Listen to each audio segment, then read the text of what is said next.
2 ইঞ্চিৰ চিগাৰেটটোৰে জুখিবা নেকি আমাৰ ব্যক্তিত্বৰ গভীৰতা?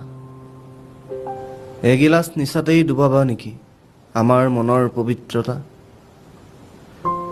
তোমালোকেতো চোৱা আমাৰ থৰক বৰক খোজবোৰ, বুকুত লৈ ফুৰা আঘাতবোৰলৈ কেতিয়া চকু দিবা? খালে ডুঙে পৰি থকা মদাহী আমি নহয়, উদণ্ড অসভ্য পথভ্ৰষ্ট প্ৰজাতিৰো আমি অংশ নহয়। মাতাল নিশাৰ আমাৰ আড্ডাত আলোচিত হয় সাহিত্য, বিজ্ঞান, শাসক আৰু শোষণৰ নানা গাথা।